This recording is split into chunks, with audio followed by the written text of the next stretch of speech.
running it to ensure that common people have access to housing and to provide access to finance. And that's the main reason why we started NMRC. And in terms of the vision, very visionary to be a leading player in the housing market in Nigeria. And we recognized very quickly that to do that, we shouldn't just sit at the end of the value chain of housing ecosystem, but rather we should look at the entire value chain.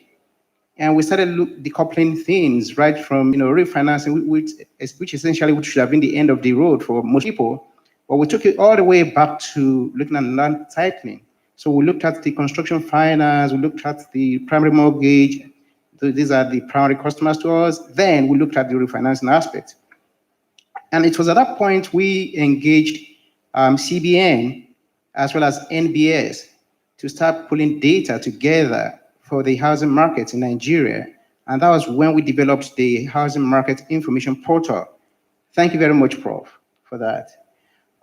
So we developed the Housing Market Information Portal, and the key aspects that we were looking at that time were the household data, which we eventually became the foundation of what we started using for the Nigeria Real Estate Data Collection and Management Program, of which Dr. Mba is the project manager, and Reverend Ugochime is our president there, so to say, is the chairman of the steering committee. And he has been able to lead us, effectively and efficiently for all of us to work together, private and public, working together towards a common goal and being able to deliver, very solid data environment with very little resources within a very short period of time.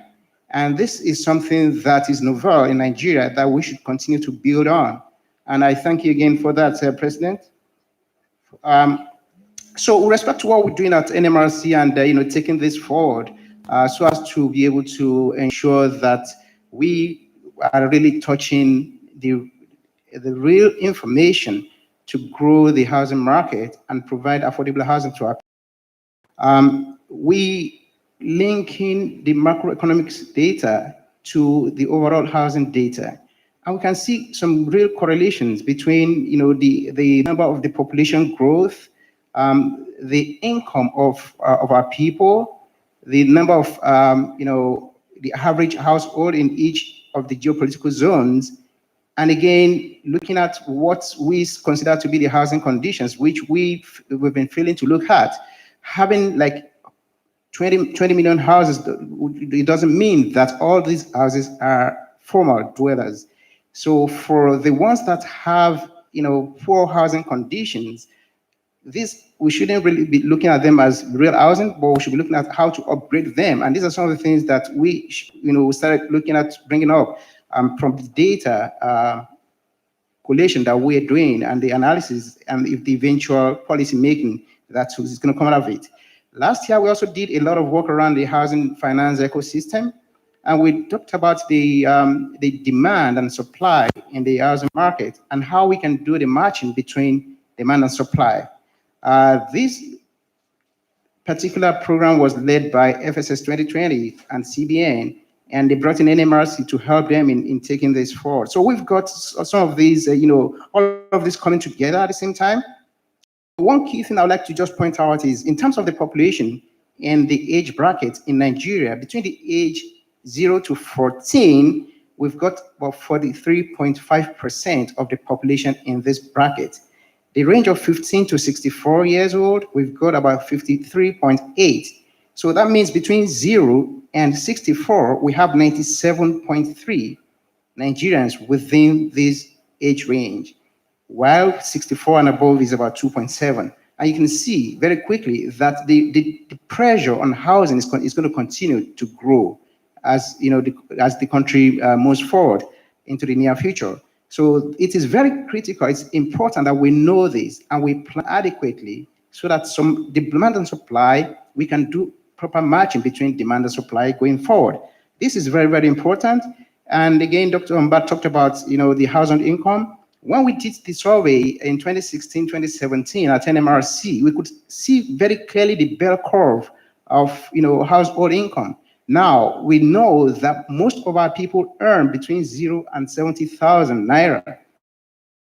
So ask ourselves, we need to show the data very clearly so that decision makers, the policy makers, and people that can help in terms of social housing, the institutional investment going forward. There are quite a lot of information here. Anything to do with data, we're all passionate about it, but we just need to ensure that we focus and take it forward. Now, the recommendations we've provided from the Housing Finance Ecosystem is this. We should have a group similar to what we have at the NRE DCMP, that's Nigeria Real Estate Data Collection and Management Program, to come together to form an SPV so that we can have a group that will be focusing on data delivery every year. And there are some indices that we've worked together with a CAHF, that's the Center for Affordable Housing Finance. The indices are things that we need to collate every month, every quarter, every year, and to now play it back to every one of us. This data is going to be available in very simple format, dashboard that it will be digestible, and these are the things that we should be using for us to be able to provide affordable housing. And at that point, we'll be able to tell the deficit that we actually have in the country. I'd like to stop at this point. Thank you. Thank you, TK. Last but not least, Reverend Ugochukwu Chime. He's immediate past president of Redan and CEO of Copen Group. Thank you so much, Prof. Let me first of all appreciate the efforts and the works you did as a pioneer MD of NMRC in getting the MMFL going.